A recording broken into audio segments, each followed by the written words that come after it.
Bonjour à toutes et bonjour à tous, bienvenue sur notre podcast dédié aux social media managers et community managers, réalisé par Swelo, plateforme de gestion de réseaux sociaux, en partenariat avec le blog du modérateur. Dans cet épisode, on va découvrir comment un média indépendant est passé de 0 à 2 millions d'abonnés en 5 ans. Je suis Jonathan, CEO et cofondateur de Swelo, et aujourd'hui, j'ai le plaisir de recevoir Nora Barrault, cofondatrice du Guide Ultime, le média food qui réalise aujourd'hui plus de 50 millions de vues par mois. Bonjour Nora. Hello. Alors est-ce que, pour commencer, tu peux te présenter s'il te plaît ? Oui, je m'appelle Nora Barrault, j'ai 30 ans et je suis entrepreneur depuis un peu moins de 10 ans maintenant. Et voilà, je suis fille de restaurateur à la base. J'ai d'abord bossé dans la restauration avant de mettre en lumière les restaurateurs aujourd'hui avec le Guide Ultime. Alors, quand tu dis que tu as travaillé dans la restauration, tu étais directrice, si je dis pas de bêtises ? Ouais, après, j'ai l'air jeune et je suis jeune. Mais dans la restauration, tu démarres jeune. Donc j'ai commencé à bosser à 17 ans. Et j'ai un patron qui m'a fait confiance assez tôt et qui m'a... Je suis passée de serveuse à chef de rang responsable. Et à la fin, je dirigeais le restaurant. Donc voilà. Et comment on passe justement de restauratrice à fondatrice, cofondatrice d'un média ? Écoute, ça a été que des coups de chance, des rencontres, tout ce que tu veux. J'avais ma première boîte. J'ai monté ma première boîte il y a 10 ans maintenant, 9 ans. Et l'idée, c'était de vendre du click and collect à des restaurateurs. Ok. Et du coup, grâce à ça, j'avais du coup monté une agence avec des restaurateurs aussi. Et puisque j'avais une agence dans une imprimerie, j'ai rencontré Victor Apchi, créateur de contenu, qui lui voulait faire un livre sur la street food à Paris. Et le livre s'appelait Le Guide Ultime. Ok. Et voilà. Et c'est comme ça que je suis passée d'un côté du comptoir à l'autre, entre guillemets. Et voilà. Bah justement, le Guide Ultime, si tu pouvais nous en dire un petit mot, un peu plus, c'est quoi le Guide Ultime pour quelqu'un qui ne connaît pas du tout ? Alors, ça a beaucoup évolué. Ouais. Aujourd'hui, c'est vraiment un média où notre tagline, c'est des lieux, des humains et des histoires. Donc, on parle beaucoup d'artisanat, on parle beaucoup de restauration, mais pas au travers de la critique culinaire ou de ce qu'on a dans l'assiette, mais plutôt au travers de l'histoire des personnes qui tiennent des lieux, donc type restaurant, boulangerie, etc. Voilà. Mais à l'époque, c'était tout simplement un livre. Et ultime, parce qu'en fait, c'était les meilleures adresses des influenceurs de la food. Donc du coup, le nom ultime, c'était ça. Et maintenant, on bosse plus forcément avec des influenceurs. On a nos créateurs à nous, mais on bosse comme un média. Et on met en avant un lieu par jour depuis 5 ans maintenant. Alors là, on parle du Guide Ultime, mais avant, il y a eu quand même pas mal d'expériences. Il y a eu Pongo, les For You Awards, le podcast La Recette, S'il vous plaît, je crois aussi. Ouais. Est-ce que tu peux nous parler un peu de chacune de ces expériences ? Ouais, bah en fait, tout commence rue de Cléry, dans le 2e. J'étais en effet directrice du Caminito, un super bistrot argentin. Et j'en pouvais plus d'avoir mes serveurs, les barman et tout qui perdaient du temps en aller-retour. Et c'est comme ça que j'ai la première idée de boîte qui s'appelait S'il vous plaît. Donc S'il vous plaît, exactement comme au service quand tu dis S'il vous plaît, je peux avoir l'addition.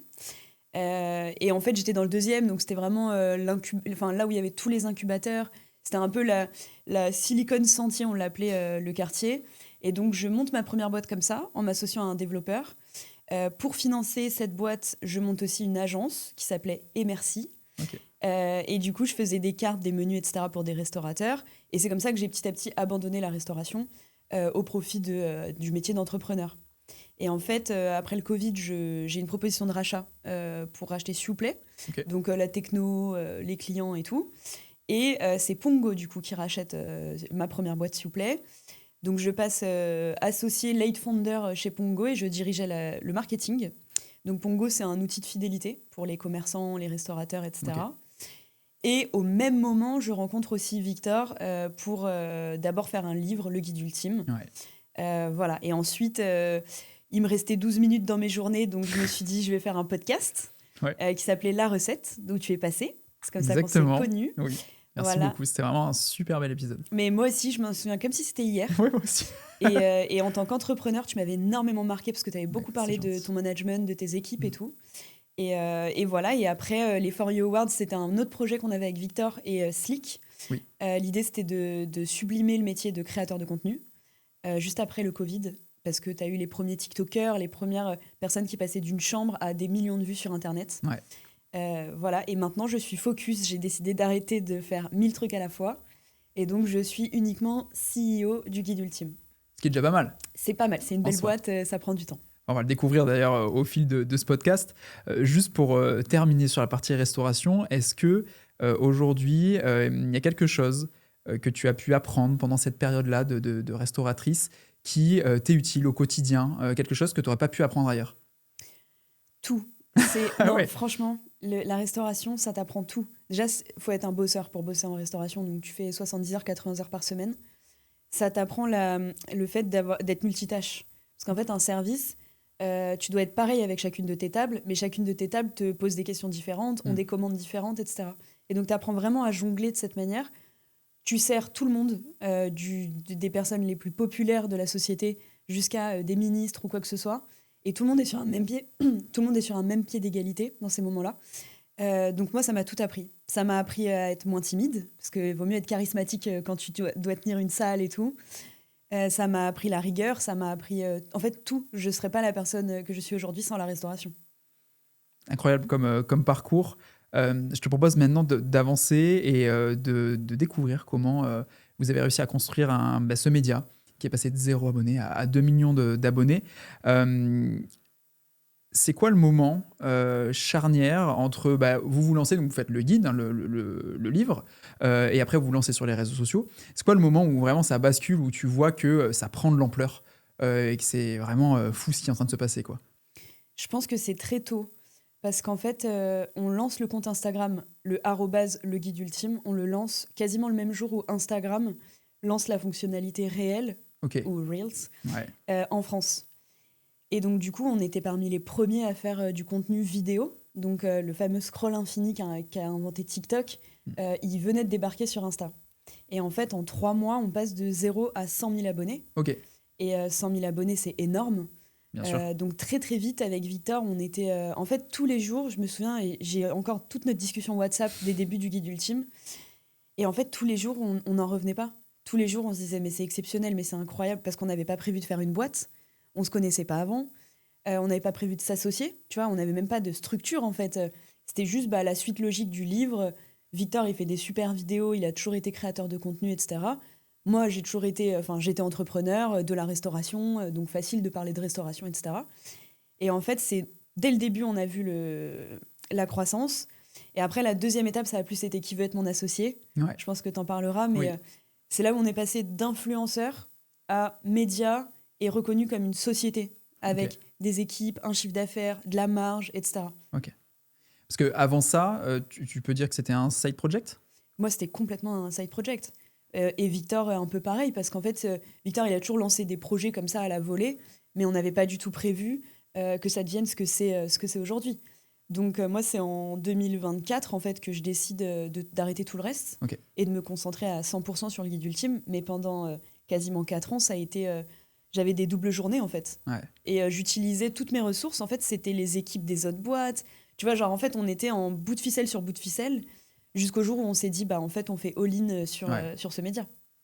Et juste pour qu'on comprenne bien en termes de temporalité, le livre, il sort en quelle année? 2020, décembre 2020, en Et plein Covid.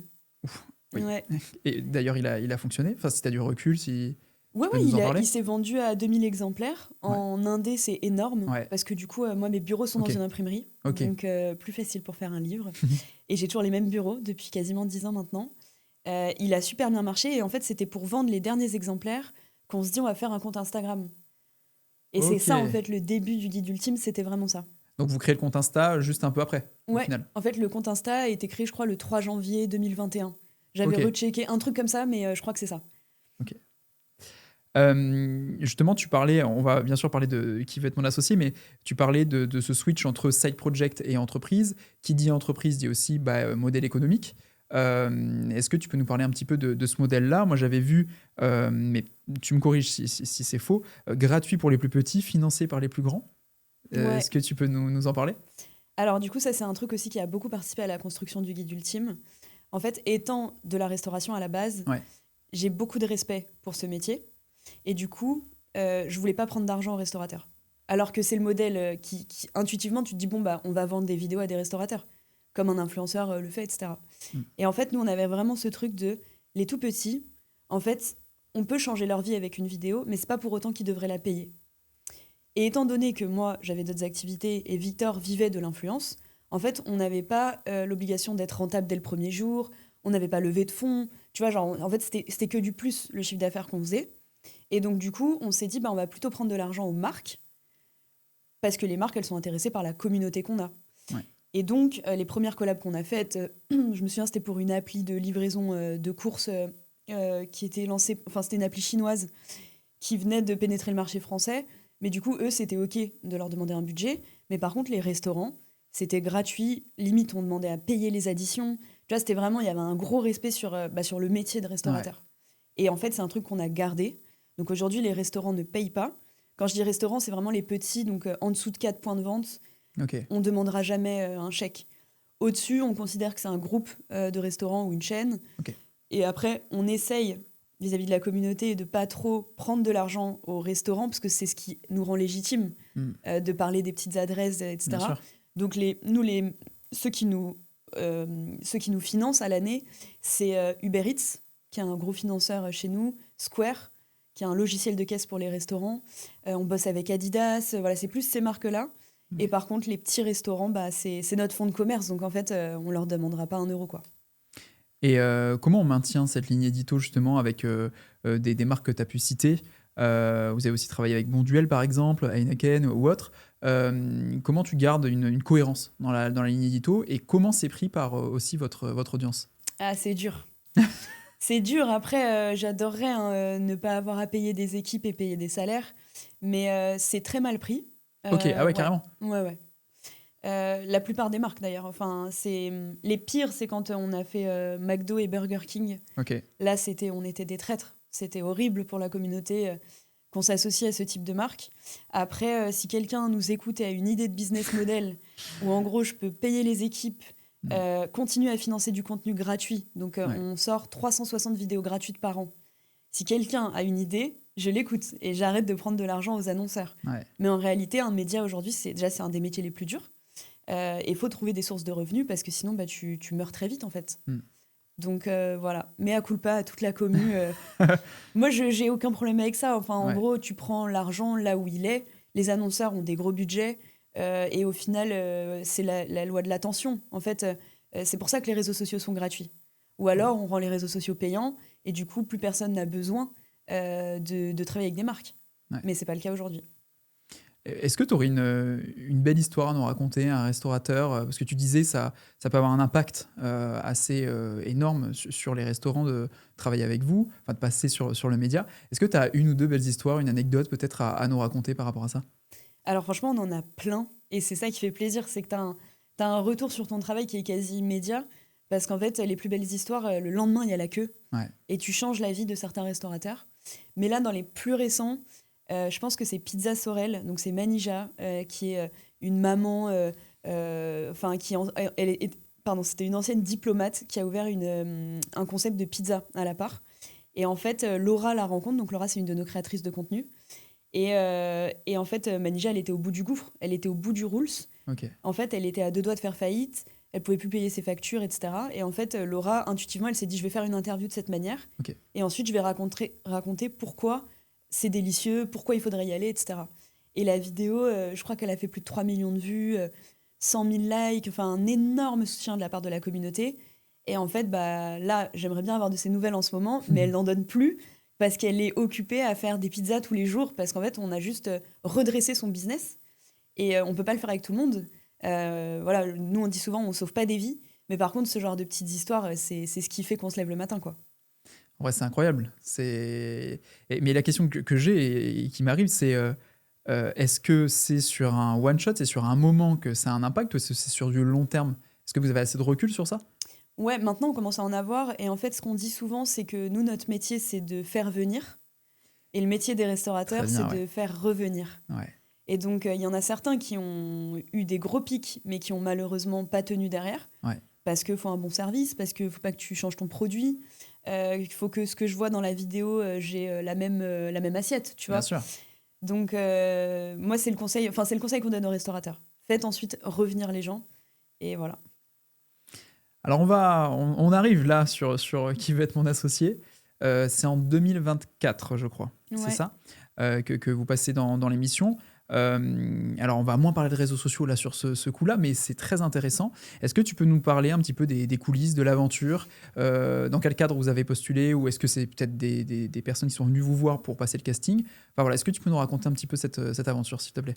Ouais, bah, d'autant qu'elle a failli pas exister. Ok, Mais en gros, c'est nous qui avons postulé. Donc, c'est Victor qui a vu passer l'appel à candidature et qui a postulé. Et en fait, on a été pré-qualifiés, entre guillemets. Mais la prod avait un doute sur la boîte en fait en elle-même. ok, Et jusqu'à 2 semaines avant le tournage, on n'avait pas le go définitif. En fait, on était en liste d'attente. ok. Et il se trouve que la directrice de production est dans un train. Et en fait, devant elle, il y a Victor qui est assis. Et en fait, il a son ordi ouvert. Et il était en train de... on était en train de travailler sur le même document du script si on était pris au tournage. Ok, Et en fait, du coup, à la fin, quand ils arrivent à la gare, elle le voit, elle dit mais attends, tu taffes sur ton script qui veut être mon associé et tout, parce que ça se prépare quand même ce tournage. bien sûr. Et donc il dit bah ouais, mais du coup, on n'a toujours pas le go définitif et tout. Et au final, on a su qu'on était pris un peu à ce moment-là, quoi. Donc incroyable. Pour moi, c'était un peu un rêve parce que en tant qu'entrepreneur, c'est bon, peut-être un peu moins maintenant, mais à l'époque, c'était vraiment l'émission où tu avais vraiment cette reconnaissance en tant qu'entrepreneur et pas juste c'est un petit projet. Tu vois, tu étais vraiment vu comme une boîte, on te parle de ton chiffre d'affaires, de ta marge, de ta croissance et tout. Donc, c'était vraiment un peu un rêve. Et donc, voilà. Et ensuite, on est passé sur Qui veut être mon associé. Pour la petite histoire, nous, on nous fait croire qu'en gros, on nous dit bon, bah, installez-vous sur le plateau, on fait la répétition. Donc, il n'y avait pas les investisseurs et tout. Ok. Et en fait, on voit que les caméras s'allument et tout, trop bizarre. Et là, il y a les invests qui rentrent sur le plateau. Ok, Et en fait, c'était archi pas une répétition. C'était genre, ça tournait, quoi. ok, Et donc, c'est en une prise. Pour le coup, il n'y a pas beaucoup de théâtre ou de cinéma, hein. ouais, C'est en une prise. T'as pas le droit de refaire une phrase si tu bafouilles. ok. Moi, je me souviens, je me suis étouffée. J'ai eu, je pense, une poussière dans la gorge. Et tu sais, du coup, j'osais Ah pas ouais, ouais, je vois tousser. très bien. J'ai une larme qui me coule comme ça. Ils ont fait un gros plan et tout, mais tout est vrai. Et voilà, et c'était une expérience incroyable, franchement. À part les boucles que m'ont fait M6, je sais pas pourquoi ils m'ont fait des boucles ce jour-là, mais en fait, ça a changé la face du guide ultime aussi, tu vois. Ok. Juste pour rappel, pour celles et ceux qui nous écoutent, Qui veut être mon associé, donc c'est une émission sur M6 où des entrepreneurs présentent leurs projets pour potentiellement que des investisseurs investissent dans leur entreprise. Et donc là, en face de vous, il y avait plusieurs investisseurs, pardon, dont 2, je crois, qui se sont positionnés par rapport à votre Ouais. demande. Vous demandiez combien? J'ai un doute sur les chiffres, mais je crois qu'on demandait 250 000 euros pour 6%, Ok. et ils ont fait une contre-offre de 250 000 euros pour 12%, il Et me semble. vous l'avez accepté, vous l'avez refusé? Ben en fait, ça, c'est marrant parce que ils te disent ça, ensuite, tu vas dans un sas pour réfléchir. Ok. Et en fait, t'as le gars à la caméra qui écoute toute ta discussion avec ton associé, tu vois. Donc avec Victor, on se regarde. En plus, c'était un moment où c'était hyper compliqué entre nous. Il y avait eu 1000 histoires, parce que c'est trop bien un tournage. Mais en fait, t'as quand même une boîte à gérer derrière, t'as des équipes. Donc en fait, on a eu, je pense, 1 minute pour réfléchir. Ok. Et on se dit, vas-y, One Life, c'est tatoué sur mon bras, c'est ma phrase préférée. One Life, on dit oui. Et du coup, on a dit oui, donc avec Jean-Pierre Nadir et Tony Parker. Et alors, sur plateau, on a dit oui. Pour ceux qui ne savent pas, ensuite, tu as ce qu'on appelle une due diligence. Donc, en gros, tu envoies la carte vitale de ta boîte, tu vois. Tu ouvres le capot et t'envoies tes bilans, t'envoies ton grand livre comptable, ton pitch deck, etc. Et ensuite, ils analysent ta boîte et ils te disent si oui ou non, ils vont au bout. Ok. Et donc, Tony Parker se retire. Alors, pour la petite histoire, il s'est retiré de tous ses deals sur cette saison. Et pourtant, j'ai adoré le gars. Vraiment, humainement, il s'intéresse, il te coupe pas la parole, il est hyper smart et tout. Enfin, vraiment, tu sens qu'il s'intéresse vraiment aux entrepreneurs qu'il rencontre. Mais ce qui est incroyable, c'est même pas le fait de lever des fonds en soi, c'est ce que ça nous a procuré derrière. Parce qu'en fait, c'était une validation de on n'est pas un influenceur, on est une vraie boîte, on a un business, quoi. On a un business model, on lançait un produit à cette époque-là, un produit tech. Ouais. Et donc, du coup, en fait, à l'époque, c'était plutôt les jeunes qui nous regardaient. Et en fait, à ce moment-là, tu as les directeurs marketing de plein de boîtes, de beaucoup d'agences de pub et tout, qui nous voyaient à la télé. Donc, moi, j'estime que ça a changé la face du guide ultime. Ok. Et pour le coup, M6 a toujours autant d'impact, alors que j'y croyais pas, pour être honnête. Mais tu vois, en moins de 24 heures, on a pris plus de 40 000 abonnés. Ok. Je te dis pas le nombre de mails, de messages qu'on a reçus et tout. Et on a fait un peu plus de 100 000 euros de chiffre d'affaires en 24 heures. Donc, ouais, ça change la vie d'une boîte. Ouais, donc passer à la télé, ça apporte toujours, alors je sais pas si je peux dire autant, mais en tout cas ça apporte de la notoriété, et ça a été votre cas là. Bah, en tout cas, cette émission, Ouais. je pense qu'elle est quand même adorée du public. Ouais. Et à nouveau, on en revient à... En fait, cette émission, elle te fait venir du client, à toi de le retenir. Donc, on en revient au même truc qu'avec les restos. Oui. Et nous, on avait vraiment bien préparé les trucs, on avait changé le site. On avait vraiment préparé ça comme si c'était un relancement du guide ultime. Ok. Donc, tout était clean, carré. Tu voulais bosser avec nous, il y avait un bouton. Tu voulais juste nous soutenir, il y avait un bouton, etc. Ok. Donc, voilà. Et à ce moment-là, mais même on peut parler d'aujourd'hui, qui se cache derrière le guide ultime? Bien sûr, vous êtes, il y a des cofondateurs, mais il y a une équipe qui se cache derrière. Quels sont les différents rôles? Alors, j'adore cette question parce que du coup, pour le coup, peu de gens le savent, mais depuis toujours, il y a une équipe. Ouais. C'est pas juste Victor et moi sur un coin de table. Et pour le coup, c'est toujours les mêmes équipes. Ok. Et du coup, ça va faire 6 ans. Ouais. Et c'est un des trucs dont je suis le plus fière parce que c'est vraiment c'est la team. Tu vois, on s'appelle même la team ultime, genre en mode ultimate team, tu vois. Parce qu'en fait, il y a une espèce de synergie. Moi, c'est des personnes avec qui je travaille maintenant depuis quelques années. Et en fait, en gros, c'est l'idée de Victor. Moi, j'étais vraiment la meuf du business parce que j'avais déjà une boîte. Mais ensuite, il fallait les gens qui font. Et donc, du coup, il y a eu plusieurs moments. Mais en gros, il y a vraiment toute une équipe qui crée du contenu, qui gère la ligne éditoriale, qui gère les DM. Parce que, évidemment, on a de nombreuses personnes qui nous écrivent et tout. Donc, toujours la même équipe, Manon, Merem, beaucoup de meufs, j'ai pas fait exprès. Mais voilà, et pendant très longtemps, en termes d'incarnation, donc ce qui va le plus parler aux gens qui nous écoutent, c'était du coup Victor, puis Victor et Ali, et qui du coup tous les deux sont partis l'année dernière. Donc moi j'ai racheté les parts de Victor, aujourd'hui je suis indépendante et je suis la seule CEO de cette boîte. Et j'ai juste ramené des copains sur ma cap table parce que j'avais envie d'avoir 2-3 copains au capital, mais je suis la seule décisionnaire côté Guide Ultime. Ok. Tu as cofondé 5 sociétés. Qu'est-ce que le Guide Ultime a de différent par rapport aux autres, et en quoi tes expériences précédentes t'ont aidé justement à arriver jusqu'à ce projet?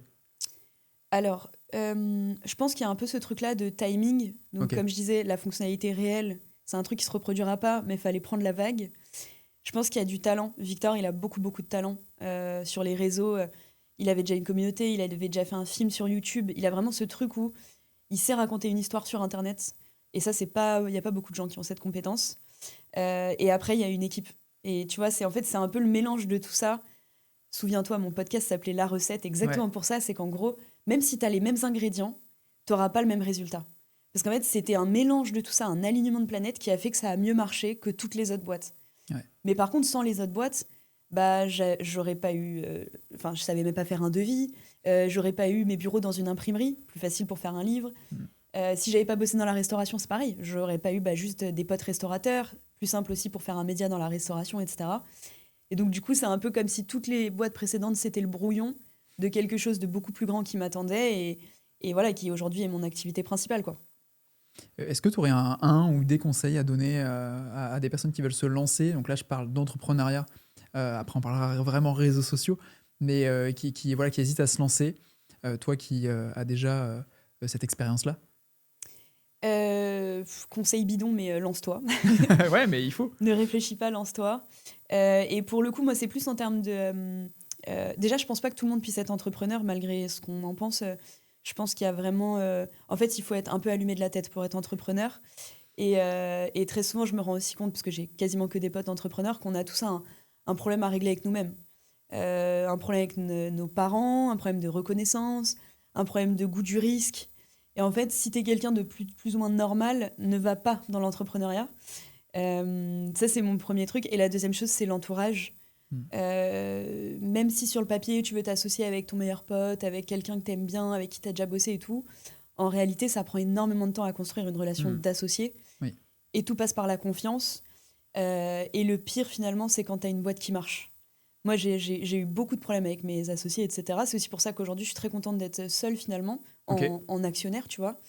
Mais ça peut détruire des boîtes. C'est la cause numéro 1 de boîtes qui se plantent. Et pour le coup, à la fin, c'est juste 2 humains qui n'arrivent pas à communiquer. Et ça, je pense que tu peux le sentir assez vite. Donc, va pas t'associer juste pour t'associer parce que tu penses que tu n'y arriveras pas seul, etc. Ok, bah merci beaucoup déjà pour ces premiers conseils. Je te propose de parler maintenant de stratégie, social media, de création de contenu. Le guide ultime a une très belle communauté. On l'a vu, vous êtes passé de 0 à 2 millions maintenant. Déjà, sur quels réseaux sociaux vous êtes aujourd'hui? Alors, on est sur toutes les plateformes qui font du contenu vertical. Ok, Donc, on a démarré par Instagram, puis ouais. TikTok, et ensuite, on a créé tous les autres comptes le même jour. YouTube Shorts, Facebook, big up à ceux qui ont encore Facebook, mais ils existent. Oui. Snapchat, Pinterest, et je crois que j'en oublie pas, voilà. 6 plateformes en tout. Ok. Et quelle est la stratégie derrière ces plateformes? Il y a un calendrier édito, où vous dites on va publier X fois par semaine. Enfin, ouais, comment ça se passe au niveau de la stratégie? Alors écoute, nous, on est un peu le niveau zéro de l'effort, parce qu'en fait, on republie tout simplement tous nos contenus Instagram sur les autres plateformes. Ok, Donc on a un petit système d'automatisation qui fait qu'on y arrive. Mais en gros, on n'a pas de calendrier édito en soi, c'est juste en fait de la distribution. ok. Et en fait, l'intérêt de ça, si les gens qui nous écoutent ne l'ont pas encore fait, c'est vraiment d'aller chercher plus d'audience, et notamment des audiences d'âge différents. Parce que du coup, sur Insta, tu as globalement les trentenaires. Sur TikTok, tu as la Gen Z, enfin, ou en tout cas les jeunes. Sur Snap aussi. Sur Pinterest, tu as une communauté très esthétique, tu vois, qui vient Ouais. chercher du visuel, de l'esthétique, etc. Sur YouTube Shorts, tu as un engagement de fou. Contrairement aux autres plateformes où l'engagement baisse globalement. Et en fait, c'est tout bête de republier tes mêmes contenus. Peu de gens le font et beaucoup de gens se disent « Ah mais non, mais si je fais du YouTube, YouTube Shorts, il faut que je réfléchisse à un autre concept. » Mais en fait, déjà, republie les contenus que tu as fait. Ouais. Et du coup, nous, c'est comme ça qu'on est passé de 1 million d'audience à 2,2 millions d'audience. Ok. Parce qu'en fait, on a juste plein de petites audiences en plus du Instagram qui a 1,3 million.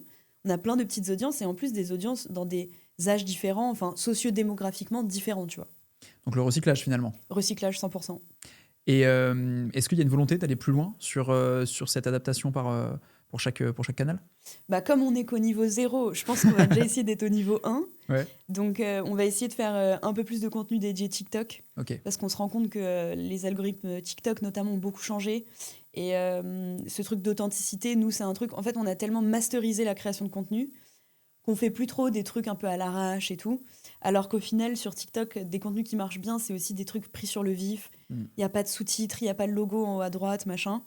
Donc ça, c'est un des efforts qu'on va essayer de faire. Et ensuite, un des rêves qu'on a, c'est évidemment le format long sur YouTube. Ouais. Parce qu'en fait, là, tu vois, je sortais d'un tournage. Tu verras cette vidéo qui fera 1 minute 30. Mais en fait, tu sais pas que derrière, il y a 4 heures de tournage. Ouais. J'étais avec un restaurateur. Il a 3 affaires dans la même rue. Ouais. On arrive dans son 3e resto. Il y avait un petit vieux qui venait de tomber par terre, ensanglanté. Et ça, tu vois, tu le verras jamais sur la vidéo. Bien sûr. Et c'est le quotidien du restaurateur. Donc en fait, dans un sens, on cache certaines choses parce qu'on n'a que 1 minute, 1 minute 30 pour faire un contenu. Alors que sur YouTube, tu peux aller chercher encore plus d'authenticité parce qu'on pourrait montrer à nos abonnés ce qui se passe réellement sur nos tournages. Le fait qu'on mange froid, enfin tu vois, on mange très souvent froid quand tu es créateur de contenu dans la food, tu manges jamais chaud. Enfin, il y a plein de petites choses comme ça qui sont plus simples en format long, donc ce sera notre 2e effort. Et si tu as des conseils, je prends pour les autres paliers, quoi. Alors sur YouTube, c'est justement l'occasion avec ce podcast de tester. Sur les autres réseaux, j'allais te poser une question. Est-ce que toi, à titre perso, tu es sur LinkedIn? Est-ce que les coulisses, justement, t'en parlent ou pas encore? Ce sera peut-être un niveau, le niveau d'après. Ouais, ce sera le niveau d'après. J'ai beaucoup d'admiration pour les gens qui font du LinkedIn, les entrepreneurs qui ont le temps d'écrire du contenu, etc. Mais en fait, moi, ma priorité, ça a toujours été les équipes, le bureau, la team et tout. Et du coup, en fait, dans ma journée, les 12 minutes qui me restent, Ouais. en fait, j'ai pas envie de les mettre là-dedans. Après, je me rends compte à quel point c'est idiot. Parce que, évidemment, si déjà tu es régulier sur LinkedIn, tu drives un business de fou, tu te crées une certaine légitimité alors que potentiellement tu ne l'es pas. Donc, c'est un peu ça. Souvent, ceux qui parlent sont souvent ceux qui en font le moins. Mais là, ce serait idiot de ne pas raconter tout ça parce qu'en fait, je me rends bien compte quand j'ai fait un peu l'effort que ça intéresse les gens. Bien sûr. Donc, oui, je vais me mettre sur LinkedIn. J'ai pas quand, mais oui. Après, c'est un véritable impact, hein. Nous, je vois, c'est notre canal d'acquisition numéro 1, LinkedIn. Ouais, ça m'étonne pas. Et on parle beaucoup de ce qu'on met en place, tu vois, au niveau RH, ce qu'on propose aussi. Par exemple, là, on a lancé l'année dernière une grande étude, la grande étude du community manager. On a les Swello Days, enfin, tu vois, on a le calendrier social media. On a tout plein de formats et on parle de ça. On donne beaucoup de conseils sur la santé mentale aussi, tu vois. Et c'est vrai que ça marche plutôt bien. Après, je comprends totalement ce que tu dis et que par rapport à ton business, c'est pas forcément la priorité, notamment sur les réseaux. Donc, ouais, franchement, je pense que c'est quelque chose à creuser, mais je comprends pourquoi tu n'y es pas encore aujourd'hui, carrément. Et de toute façon, personne ne le fera à ma place. En fait, c'est ça le truc, c'est quand il y Oui, a un moment, soit tu prends, tu prends la parole, soit en fait, tu regardes les autres parler potentiellement de ta spécialité, de ton métier, ouais, mieux que toi, ouais. alors que tu peux très bien le faire, mais personne ne le sait, quoi. Donc voilà. Ce sera à creuser, mais on pourra en Ouais. parler, on pourra en Mais j'ai une parler. relation toxique avec LinkedIn, moi. Mais c'est aussi intéressant d'avoir cet aspect-là, ces retours-là sur LinkedIn. J'avais une question sur le nombre de posts que vous publiez. On a parlé un peu de la stratégie. Est-ce que pareil, ça c'est en fonction des semaines, des mois, ou est-ce que vous vous dites chaque semaine, il faut qu'on publie 3 contenus sur Insta et après, de ce que j'ai compris, c'est diffusé aussi sur les autres canaux. En fait, depuis toujours, c'est un contenu par jour, Ok, minimum. Et après, le week-end, on monte à 2, voire 3. ok. Mais en fait, comparativement à d'autres médias, on publie pas tant que ça. Mais par contre, ouais, une vidéo par jour depuis 6 ans maintenant. C'est pas mal en vrai, hein. C'est pas mal. Vous faites plusieurs vidéos par restaurant ou c'est vraiment à chaque fois une vidéo, un resto ou un artisan? Non, c'est plutôt un lieu égale une vidéo. Ok, Et ensuite, on a des concepts dans lesquels on va mettre une, deux, trois adresses différentes. ok. Et puis même, on fait pas que des restos. Donc, tu vois, on fait des Et oui. formats dans des festivals, des choses comme ça. Mais par contre, on essaye de poster tous les jours. Depuis le tout début, on poste à 18h. Je peux pas t'expliquer pourquoi, mais c'est notre C'est le heure, tu rendez-vous. vois. C'est le rendez-vous. Et voilà. Bah justement, j'aimerais bien, si tu peux, nous les donner. C'est quoi la recette d'un contenu qui performe chez vous? C'est quoi les secrets, justement, si tu peux nous les donner? Euh, on parle beaucoup de hook, tu sais, Mm. d'accroche. Le contenu, il doit avoir une durée, à mon avis, que vous devez respecter ou pas. Enfin voilà, si tu peux nous parler un petit peu de ça. Bah écoute, c'est une question que je me pose en ce moment. Donc, moi, j'ai pas de réponse concrète parce que je pense que personne ne sait et que les algorithmes ont beaucoup, beaucoup changé ces derniers mois. Et notamment, le KPI le plus important aujourd'hui pour l'algo, notamment Instagram, Ouais, c'est les enregistrements. oui. C'est un truc, en fait, nous, on bossait vraiment, on était drivé par les likes. Hmm. Depuis que les likes sont publics, mais t'as un drop sur le like, où en gros, bah, maintenant que tu peux voir ce que ton voisin a liké, tu Bien réfléchis sûr, 2 fois avant de liker. bien Et sûr. du coup, l'autre bouton qui est beaucoup plus utilisé, c'est l'enregistrement. Ouais, Donc en fait, il faut se dire toujours, quand tu crées un contenu, qu'est-ce qui ferait que les gens l'enregistreraient? ouais. Et donc on en revient à la valeur. Quelle valeur tu apportes dans ton contenu? Nous, c'est assez facile parce qu'on recommande des lieux. Donc en fait, globalement, si on te donne envie d'y aller, tu vas l'enregistrer. Hmm. Par contre, c'est pas une science exacte. Donc pour le coup, ce qui fonctionne très bien, c'est dès qu'il y a une émotion humaine, dès que tu peux te rattacher à quelque chose. Donc, tu vois, typiquement, je te parlais de Pizza Sorel. Hmm. Évidemment que quand tu as une mère de famille, restauratrice, C'est sûr. qui en plus a lâché sa larme pendant l'interview, qui te dit qu'elle en peut plus et qu'elle n'arrive plus à payer ses factures et qu'elle a un fils derrière qu'elle doit nourrir tous les soirs, bon, bah voilà, ça pousse à l'enregistrement parce que tout le monde se dit, Hmm. faut que j'aille la soutenir, etc. Mais on peut pas faire un média sur le dos de la tristesse humaine ou de ce qui se Clairement. passe, etc. Donc nous, on essaye vraiment d'avoir un bon mélange entre toutes les émotions possibles. L'émotion un peu du soutien, de l'empathie, etc. On essaye aussi de faire du contenu divertissant, donc juste l'émotion de ha ha ha, du rire, tu vois. Et après, une des émotions qu'on n'utilise pas beaucoup, c'est la colère, mais ça marche très bien sur les réseaux d'énerver les gens. En tout cas, nous, il y a certains contenus qui ont fonctionné parce qu'en fait, ça a attiré des haters. Ok. Notamment un petit gate qu'on a eu avec des partisans du RN récemment. Ok. Mais voilà, mais typiquement, ça crée un petit truc en plus, alors que c'est pas pour ça que tu fais ton contenu, mais en tout cas, dans les algorithmes, t'es poussé par l'algorithme quand t'as des commentaires négatifs. Donc c'est un peu chaud. On va revenir sur la partie modération dans un instant. Ouais. Mais juste avant, si je suis restaurateur, comment je passe sur le guide ultime? Très compliqué. Parce que du coup, tu peux pas payer pour passer devant les autres. Oui. En fait, c'est un peu au petit bonheur la chance. parce que nous, déjà, les créateurs de contenu, donc aujourd'hui, ils sont 4. Ils sont totalement libres sur les adresses dans lesquelles ils veulent aller, qui veulent proposer sur le guide ultime. Et moi, j'ai juste un droit de regard dans le sens où j'ai l'historique. En fait, ça fait quand même 6 ans maintenant. La restauration, c'est un milieu un peu compliqué parce que tu peux avoir un super bon resto, mais géré par un humain pas forcément cool. Et c'est un petit monde. Donc, on essaye toujours de faire gaffe, tu vois. Est-ce que le patron, il est respectueux de ses salariés? Est-ce que c'est pas que du surgelé qu'il y a dans ses frigos, etc. Donc ça, voilà, on essaye toujours de faire attention. Mais globalement, pour passer dans le guide ultime, il faut juste être chanceux. Et en gros, nous, les équipes, elles sont dans Paris ou ailleurs tous les jours. Elles se baladent. Et en fait, parfois, elles passent devant une devanture. Un mec qui aurait jamais cru qu'il passerait dans le guide ultime, le lendemain, il peut passer sur le guide ultime. Mais voilà, il n'y a pas de passe-droit. Mais est-ce qu'il y a un formulaire? Est-ce que j'envoie un DM? Ça Tu va peux. faire le lien avec ma prochaine question sur Ouais, la on modération. a une liste d'attente, bien Ok. sûr. On s'est organisé quand même à force de recevoir 30, 40, 50 demandes par jour de restaurants qui veulent Ok. passer sur le guide ultime. Tu t'organises.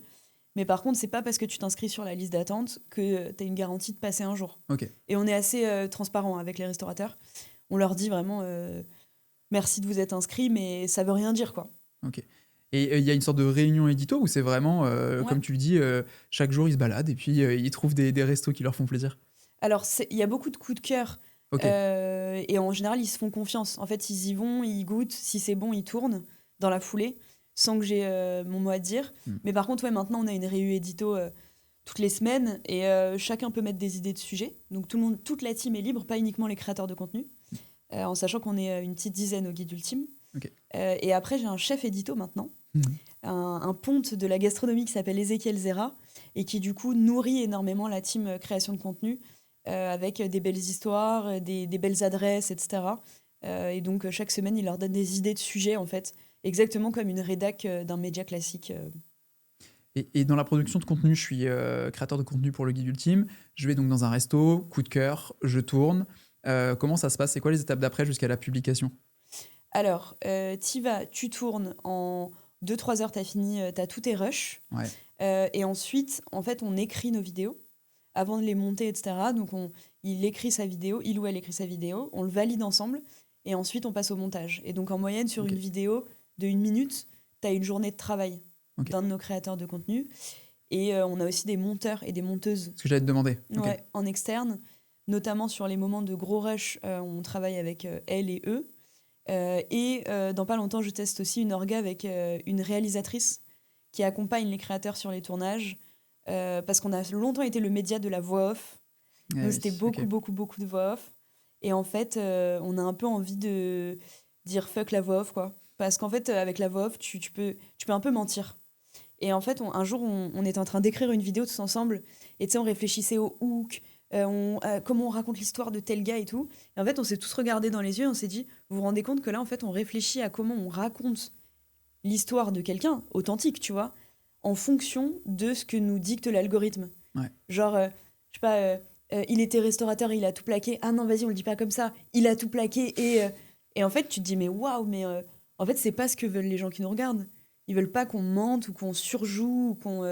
Donc en fait, on va sûrement arrêter la voix off et avoir beaucoup plus d'authenticité avec juste de l'incarnation, exactement comme des reportages que tu pourrais voir à la télé, etc. Ouais. Avec un réal, un incarnant. Et en fait, tu gardes que ce qui est vrai et authentique. Tout à l'heure, tu disais des dizaines de demandes par DM. Donc, il y a de la modération déjà sur la partie message privé, mais il y a sûrement aussi des commentaires. 2 questions. Est-ce que vous les gérez? Et si oui, comment? Parce que ça prend quand même pas mal de temps. Et bah, nous, on fait ça à l'ancienne avec un humain. Big up Marianne. On répond à tout le monde en DM. Et après, sur les commentaires, c'est Laura chez nous qui gère ça. En fait, elle modère dans le sens où tout ce qui est discriminatoire est supprimé, tout ce qui est gentil est liké. Par contre, on accepte la critique. Donc Ok. en fait, on ne supprime pas, que ce soit une vidéo éditoriale et de quelqu'un qui nous dit vous avez changé le guide ultime, c'est dégueulasse, j'ai testé ce resto, vous avez aucun goût et tout. Tout ça, on laisse. T'as le droit d'être pas OK. Bien sûr. Et même en commercial, quand on bosse avec des marques, typiquement Heineken, Bonduel, voilà, c'est des marques qui ont ils ont des gates, tu vois. Donc ils ont des haters. En fait, on dit aux marques, en fait, on va laisser les commentaires. Mais par contre, on vous invite à y répondre. Ok. Donc voilà.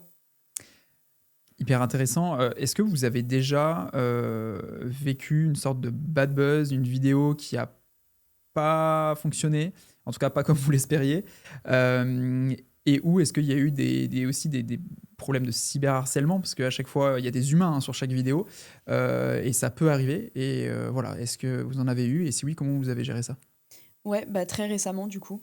Pour le coup, ça nous était jamais arrivé en 5 ans. Ok, Et en fait, on a fait une vidéo sur la Chandeleur, donc tu vois, c'est tout récent, ok.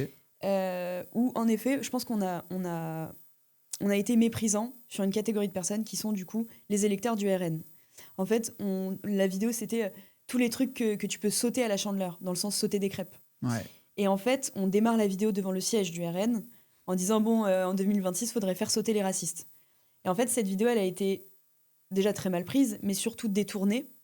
Et en fait, à la limite, tu vois, on a supprimé la vidéo, on a tout de suite compris que la blague, elle était mal écrite. Il y a des gens qui se sont sentis visés. On nous a dit qu'on était des terroristes, etc., parce qu'on voulait faire sauter un siège d'un parti politique, alors que voilà, c'est en militantisme, c'est utilisé comme terme, tu vois. Mais bref, donc on voit ça, on se dit, bon, nous, on a toujours dit, si on fait du mal à quelqu'un, on supprime la vidéo. Quelle que soit la personne, en fait, notre rôle, c'est de faire de mal à personne. Donc on supprime la vidéo, on enlève cette partie, et par contre, par respect pour les restaurateurs qui passaient vraiment dans cette vidéo, on republie une deuxième version. Ça aurait pu s'arrêter là. Et en fait, ça a été repris par un député RN qui a dit qu'il allait porter plainte contre nous, qu'on appelait à un attentat terroriste, etc. Et en fait, du coup, bah, t'as eu du cyberharcèlement. Alors c'est là où c'est horrible, c'est qu'en fait, à la limite, bon, ce gars-là, il pense ce qu'il veut. Moi, j'attends la convocation au commissariat, pas de problème. Mais en fait, il y a eu pas mal de partisans qui, du coup, sont allés détruire nos créatrices de contenu. Donc c'était Laura notamment, en l'insultant de gauchiasse de merde. Enfin, bon, je veux pas te insultes, menaces, critiques sur le physique. Bon, il se trouve que Laura aime les femmes, bah évidemment, homophobie. J'ai une créatrice qui est libanaise. Bah alors elle, c'était une terroriste, islamiste, etc. Bref, trop de mots qui... Vas-y, stop, on Ne pas parle le de d'être. nourriture. Et en fait, c'est allé encore plus loin parce que le lendemain, on postait une vidéo sur Léa qui a ouvert un lieu féministe qui s'appelle Sort. Et en fait, le timing a fait que du coup, tous les haters sont aussi allés sur la vidéo de Léa. Et là, pour le coup, c'est là où je me suis dit, en fait, on peut pas rester dans le silence parce qu'elle a eu des dizaines d'appels au restaurant. En Ok. fait, nous, on est, on est sur les réseaux sociaux. Tu peux pas nous atteindre, à moins que tu connaisses l'adresse de nos bureaux. En fait, on n'est pas une cible, on n'est pas dans la rue, on n'a pas pignon sur rue et tout. Et en fait, le déclic, ça a été Léa, où en fait, bah, elle a un restaurant. Et tous les matins, elle va ouvrir son restaurant. Et donc, elle a eu des tags sur sa vitrine, elle a eu des appels, elle a eu des mauvais avis sur Google, elle a eu des menaces de mort en DM, juste parce que la meuf, elle a ouvert un lieu féministe, tu vois. Et c'est à ce moment-là qu'on a décidé de réagir. Et donc, juste à appeler au calme, tu vois, on a demandé, on a expliqué que tout ça, c'était des délits, en fait. N'importe quel type de discrimination, le racisme, etc., c'est un délit en France, c'est puni par la loi. Donc, en fait, on a appelé au calme. C'est là où il y a eu une vague de soutien énorme. Et merci aux abonnés et merci à tous les gens qui nous ont soutenus. Mais c'est chaud de devoir en arriver là, en Ouais. gros. Merci pour déjà tout ce partage-là. Est-ce que tu aurais 2-3 conseils, à nouveau, j'aime bien les conseils, pour des personnes qui veulent se lancer sur les réseaux sociaux, qui potentiellement se disent, bah voilà, moi aussi j'ai envie de créer un média. Voilà, si tu as des conseils par rapport à ça. Alors déjà, je pense que c'est le meilleur moment pour se lancer. Ok. Il y a beaucoup de gens qui disent c'est trop tard, fallait être là au moment de TikTok, fallait être là au moment de la fonctionnalité réelle et tout. En fait, je pense que les cartes n'ont jamais été autant rebattues que maintenant. Et justement, passer de 0 à 1, je pense que c'est vraiment le bon moment.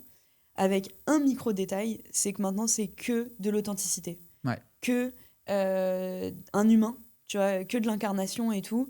Et je pense le deuxième conseil, c'est le côté obsessionnel. C'est qu'en gros, nous, quand on a commencé le guide ultime, Victor, il postait une vidéo par jour pendant... et son objectif, c'était 100 jours. Bah, 100 jours plus tard, on avait 100 000 abonnés. Et du coup, il y a vraiment ce truc-là de se dire, si tu commences à créer du contenu, fais 100 fois la même chose. Parce que normalement, la 101e fois, tu le feras tellement mieux que la première fois que tu auras potentiellement trouvé ton audience et tu auras déjà tes milliers d'abonnés. Donc il y a vraiment ce truc-là, genre authenticité, obsession. Et voilà, c'est déjà pas mal. C'est déjà très bien. Si on parle de chiffres, alors pas de chiffres concrets, mais quand on se lance, il faut aussi regarder des chiffres pour savoir si ce qu'on fait, c'est bien ou pas. Tu parlais tout à l'heure déjà de l'engagement invisible, donc les enregistrements, les envois en DM, qui, tu as tout à fait raison, j'espère que tu n'as pas tombé sur cette tendance, est une tendance qu'on a indiquée pour cette année. Donc oui, si je repars sur ma question, en termes de chiffres, je me lance sur les réseaux. Quel est le chiffre important à regarder? Bah, j'aurais dit la même chose, enregistrement Ouais, et partage, même si aujourd'hui, le KPI que tout le monde regarde, c'est les vues. ouais, C'est encore aujourd'hui les vues qu'on regarde. Mais en fait, l'engagement, c'est exactement comme quand tu racontes quelque chose à quelqu'un. Est-ce que la personne, à la fin, elle te répond OK? Ou est-ce qu'elle te dit attends, mais tu vois? ouais. Et en fait, l'engagement, c'est pareil, mais sur un réseau social. Donc, est-ce que ce que tu racontes, les gens, ils te disent t'as tort, t'as raison, je suis d'accord, je t'aime, épouse-moi, attends, je l'envoie à ma meilleure pote. En fait, c'est vraiment ce truc-là. Et du coup, je pense que c'est ça, c'est ce petit truc où il faut être attentif. C'est en fait, est-ce que tu suscites une émotion? Est-ce que Ouais. ce que tu racontes, ça intéresse quelqu'un, quoi? Et oui, il y a aussi enfin, quand je t'écoute, je pense à ça, il y a aussi peut-être le taux de rétention sur les vidéos. Ou est-ce que c'est plus trop, d'après toi, un chiffre important aujourd'hui? Bah, à nouveau, je sais pas. En fait, je suis pas CEO d'Instagram et les plateformes ont tellement évolué qu'en gros, nous, on fait des flops. Tu vois, le guide ultime, bien sûr, ça flop. Alors que le contenu, on y croit à mort. On se dit, putain, on y a passé du temps, on raconte une belle histoire. Bah oui, parfois, la rétention, tu vois que dès ta première seconde, t'as 80% des gens qui sont partis. Mais en fait, faut pas oublier que déjà, c'est la guerre de Oui, l'attention. Et en fait, regarde ton propre comportement. Quand est-ce que tu scrolles sur ton téléphone? C'est pas dans des moments où tu es en mode j'ai vraiment envie d'apprendre des choses. Non, c'est dans ton lit, dans les transports. En fait, des moments où en gros juste tu as besoin d'être stimulé. ouais, Donc voilà, je pense qu'il faut se mettre un peu à la place des autres et ne pas oublier qu'en fait on travaille tous pour le même algorithme dont on ne connaît pas les règles. c'est vrai. Donc, on peut donner peut-être comme conseil de tester. Tester, Tester, tester et trouver. ouais, Et quand même, dans ce que j'entends, même quand tu commences à avoir quelque chose qui fonctionne, il y a des fois où ça ne marche pas du tout. exactement. Euh, Vous avez une Google Map en temps réel, un club, un shop. Comment ça s'articule avec la stratégie social media pour créer cette vraie communauté et pas juste se dire on a une belle audience parce que vous faites du coup plus que ça. Ouais, bah en fait, étant donné qu'on est né d'un livre, on a tout de suite eu une relation d'argent client-fournisseur avec notre audience. Contrairement à d'autres médias où en fait ils vendent pas en direct à leurs clients, tu vois. Donc en gros, nous, on a vraiment eu cette continuité de se dire, c'est pas juste des gens qui nous regardent, c'est aussi des gens qui peuvent consommer chez nous. Ok, Et donc chaque année, on lance des nouveaux produits. On a lancé le Club Ultime. Bon, il est fermé en ce moment, mais un jour peut-être on y reviendra. On a lancé un petit passeport où tu pouvais tester 16 spécialités de 16 pays différents, etc. Et en fait, faut voir ça, bah, c'est du marketing, hein, faut voir ça comme un entonnoir. Il y a des gens qui te regardent, ils sont tout en haut du funnel. Et en fait, c'est comment tu mets le plus de personnes possible à chacun de tes étapes de conversion. Et à la fin, bah, comment ton follower devient ton client. Voilà. Et nous, en fait, bah, cette stratégie, moi, je viens un peu du marketing. Avec Pongo et tout, j'avais bien appris. sûr. La restauration, c'est mine de rien un métier très marketeux. Même si un restaurateur te dira, j'y connais rien au marketing. En fait, le commerce, c'est du marketing. Donc voilà, il faut réfléchir à ça. Et en fait, tu réfléchis ouais, en silo et en étape de conversion, quoi. Là actuellement le guide ultime ça a 5 ans, c'est ça? Ouais, en fait, on dit 5 ans parce qu'on 2020-2021, 5 ans, 6 Ouais, ans. 5 ans, 6 ans. Et tu parles déjà de préparer les 5 prochaines années et notamment un deuxième tome. Alors, en fait, on a déjà sorti un deuxième tome, mais avec Hachette. Ok, Et c'est très compliqué de passer d'indépendant à travailler avec une maison d'édition. oui. Mais par contre, en fait, je pense que deuxième tome, c'est surtout, c'est plus émotionnel. En fait, il y a eu la première étape du guide ultime, c'est tout ça. C'était l'étape de la construction, construction de l'audience. Moi, je devais apprendre à travailler avec Victor. On a recruté nos premières équipes, etc. Et en fait, cette étape de construction, elle est un peu révolue. Et maintenant, c'est plus l'étape de consolidation Mhm. et de comment, en fait, le guide ultime a de l'impact dans le quotidien des gens. Parce que quand tu fais 50 millions de vues par mois, en fait, tu touches des millions de personnes. Bien sûr. Et donc, on doit grandir, la marque doit grandir avec sa communauté, avec les Français. Mais les Français qui, aujourd'hui, ont moins de sous pour aller au resto, la restauration qui se porte mal, les concepts street food qui, maintenant, bon, tout le monde sait que c'est toujours le même modèle. C'est un mec d'école de commerce qui a ouvert son bar à œufs, machin. Donc, en fait, c'est comment on se réinvente. Et comment, du coup, le guide ultime devient demain le guide ultime bis, quoi. Enfin, c'est quoi la suite? Et donc, je peux pas en parler tout de suite, mais les 5 prochaines années seront tout aussi belles que les 5 premières. Je te le souhaite. Voilà. Ouais, je te le souhaite. Mais alors, c'est rigolo parce que ça m'arrive aussi qu'on me pose cette question, mais où est-ce que tu te vois dans 3 ans, dans 5 ans, 10 ans? Je trouve que la question est hyper compliquée. Et quand je t'écoute, j'ai l'impression que c'est quand même assez tracé, assez clair. T'as une feuille de route? Alors, en vrai, non, je mens. De toute façon, tout le monde ment. Non, mais en fait, c'est un des plus beaux métiers du monde, celui qu'on exerce aujourd'hui. Tu rencontres des gens incroyables, tu vis des trucs que même l'argent peut pas te payer. On est parti à Miami avec Booba. Même si j'ai $1 million, je peux pas, quoique, peut-être il l'accepte, mais tu vois, c'est des trucs. Donc en fait, j'ai tellement de reconnaissance. Et la team, elle est comme moi, tu vois. On se dit tous les jours, mais quelle chance on a de faire ce métier, Ouais. qu'en fait, on imagine rien faire d'autre. On est trop heureux, tu vois. Mm. Donc, oui, c'est tracé parce qu'en fait, on veut juste assurer la continuité de ce média et être demain un média qui compte.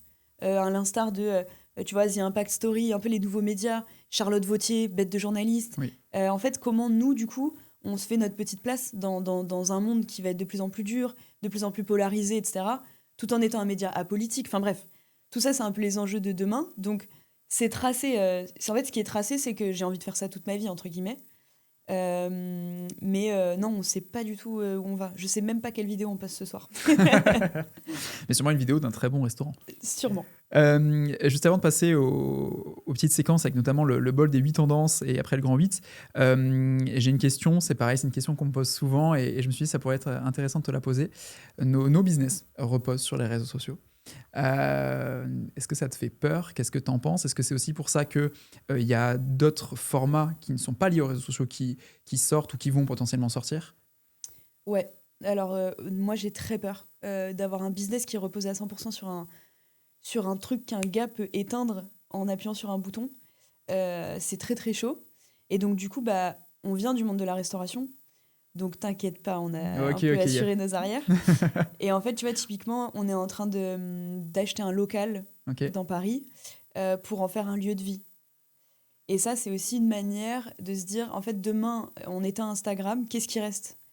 En fait, il restera des gens qui nous ont suivis pendant 5 ans, qui en général ont un bon appétit, ou en tout cas qui sont des foodies, etc., qui sont, voilà, ça les passionne, et une certaine légitimité. Donc en gros, on y pense. Hein. Aujourd'hui, en fait, entre l'IA, la guerre, tout ce qui se passe, demain, Instagram décide de partir de France, ce qui peut arriver. Ouais, qu'est-ce que tu fais, quoi? Donc oui, il y a des petites choses qui se préparent, et c'est des choses que tu peux bien toucher, bien palpables, type un lieu de vie dans Paris. Hâte de voir ça. Ouais. Et ce serait beau parce que on voit pas mal de concepts en ce moment, notamment des youtubeurs qui réservent des Bercy, notamment des concepts, là, Lo-Fi, je sais pas si tu as vu, ils sont en train d'ouvrir un café à Châtelet. Je trouve ça beau quand même de se dire qu'on part aussi du digital et qu'on crée des choses dans le concret. Donc, hâte de voir, hâte de suivre la suite, tout simplement. Allez, je te propose de passer au bol des 8 tendances. Je propose de piocher dans ce petit bol une des 8 tendances Swello pour te donner un petit contexte. Chaque année, depuis 4 ans, chez Swello, on réfléchit à des tendances social media qui vont potentiellement arriver dans l'année. Et je te propose de lire celles que tu as piochées et si tu peux nous donner ton avis sur celle-ci. Ok. Vous avez raison à chaque fois quand vous sortez vos tendances? Alors c'est assez rigolo parce qu'on fait aussi en fin d'année le bilan. C'est pour te dire est-ce que ça a marché ou pas. Des fois on se trompe, des fois on se trompe pas, des fois c'est trop tôt. Par exemple, les tendances, alors pas de cette année, mais l'année dernière, on s'était dit que ça allait être la fin des hashtags. Ça arrive petit à petit d'après moi, mais ce n'est pas encore le cas. Donc voilà, il y a des fois on a raison, des fois on a tort. Okay. Mais on va voir sur celle que tu as pioché. Le social commence... Ah oui, le social commerce. Ah, le social commerce passe à la vitesse supérieure. Alors pour te contextualiser un petit peu tout ça. Mais vas-y. Ouais. Non mais juste pour contextualiser un petit peu, cette tendance-là, c'est parce qu'on voit que les plateformes sociales, TikTok notamment avec TikTok Shop, Instagram, facilitent l'achat pour les audiences. Mais vraiment, tu peux maintenant acheter en un clic, quoi. Donc ça arrive très fort. Qu'est-ce que tu en penses de tout ça? En fait, alors c'est marrant, je vais vraiment parler de TikTok Shop parce que pour moi, le social commerce, c'est un peu... ça englobe, c'est trop large. Ouais. En fait, oui, évidemment que le parcours, je vois un contenu, je clique sur un truc, j'arrive sur une boutique en ligne et j'achète. Ça, tout le monde y croit, tout le monde le fait, etc. Mais par contre, le côté, je suis en live, tu vois, plus TikTok live et tout, live shopping, etc. En France, moi, j'y crois pas. En tout cas, je vois pas du tout. Je trouve que c'est pas notre manière de consommer, nous les Français. Après, j'ai peut-être trop d'estime pour les Français et je me dis qu'on est plus intelligent que ça. Mais en fait, je trouve qu'il y a vraiment un truc de. C'est un peu prendre les gens pour des cons, tu vois. Genre, c'est pas en une vidéo que tu te fais un avis sur un produit ou un service. Enfin, ça se saurait, tu vois. Donc, je crois pas à ce genre de comportement, même si force est de constater que si les plateformes y vont, elles ont raison, tu vois. Donc, oui, vous avez bien raison, Swello. On verra. Ouais. Allez, je te propose de passer au grand 8. C'est des questions courtes, des réponses courtes. Et la première, c'est si tu veux garder qu'une seule chose, qu'est-ce que la restauration t'a appris que l'entrepreneuriat ne t'aurait jamais appris? Les gens. Le côté caméléon, je te disais tout à l'heure. En fait, parler avec un ministre ou un éboueur, parce que c'est le cas quand tu tiens un resto, en fait, ça, l'entrepreneuriat, il t'apprend pas à être la même personne avec ces deux personnes-là, les respecter tout autant, tu vois. Le pire conseil qu'on t'ait donné à propos des réseaux sociaux? Faire des IGTV. C'est pour les anciens. Qui s'en souvient? Ouais. La ville française qui mériterait son propre guide ultime? Vas-y, tu triches. Évidemment, Toulon. Évidemment, Toulon. Je suis tombée amoureuse de ta ville. Non, vraiment. Ok, c'est vrai? Ouais, vraiment. Ça fait plaisir. Ah ouais, il y a plein de chouettes. chouettes restaurants en plus, enfin, et même au sens large, il y a plein de chouettes boîtes à Toulon. Ouais. Le format de contenu que tu n'as pas encore exploré et qui te donne envie? Le format long, du coup. Avec YouTube, Ouais. notamment. Le média français qui t'inspire le plus en ce moment? Oh, waouh. Attends, je réfléchis. Ou le créateur, la créatrice de contenu. Ouais. Ça peut marcher aussi. En fait, la première personne qui me vient, c'est Loulou Kitchen, mais c'est archi pas un média. Mais je trouve qu'elle est trop forte. Mais du coup, je vais pas dire Loulou Kitchen parce que... En vrai, moi, je suis encore un peu fan de Combini. Il y a beaucoup de gens qui les ont enterrés, mais en fait, je trouve qu'ils arrivent trop bien à rebondir sur l'actu et qu'ils ont une vraie force créative. En fait, ils se renouvellent, ça fait 15 ans qu'ils se renouvellent, hein, les gars de chez Combini. Ouais. Donc ouais, Combini, quotidien. Quotidien en ce moment, trop fan.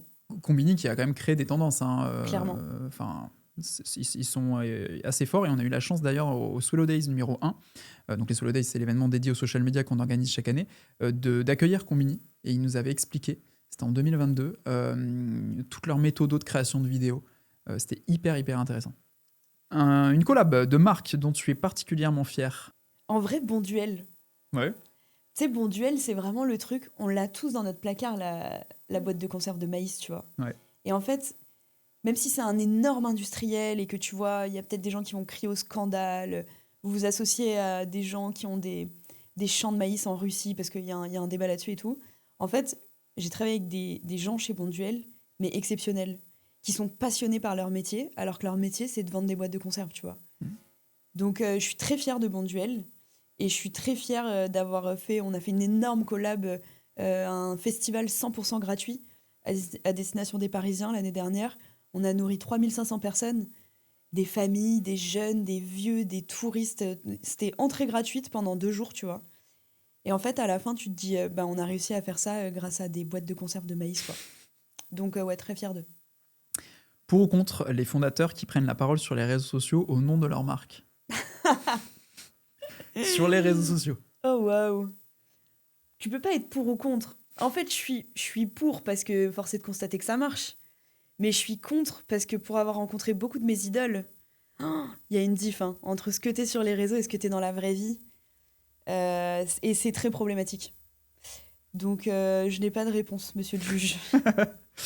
Et enfin, le resto, parisien ou non, que tu recommandes les yeux fermés? Nessia, un chef qui s'appelle Thomas Cherby, qui est exceptionnel, lancé par un mec qui a à peine 30 ans. Allez-y, les yeux fermés. C'est un peu cher, genre tu n'y vas pas toutes les semaines, mais fais-le une fois dans ta vie. C'est mon resto préf. Et un resto qui est situé? Dans le Marais à Paris. Ok, qui est à Paris. Sorry. Écoute Nora, merci beaucoup pour cet échange, merci pour tous tes conseils, pour nous avoir raconté toute ton histoire, toute ton aventure. On mettra tous les liens, bien entendu, du guide ultime, ton profil LinkedIn, puisque tu vas venez me lire sur Ouais, LinkedIn. voilà. On mettra tout ça en description. Un grand merci à notre partenaire média, le blog du modérateur, pour son soutien. Et si vous avez apprécié cet épisode, n'hésitez pas à nous le faire savoir en nous mettant un avis 5 étoiles sur votre plateforme d'écoute préférée et en le partageant sur les réseaux sociaux. Nora, à très bientôt. Merci, et encore Jonathan. merci beaucoup. Merci. À très vite.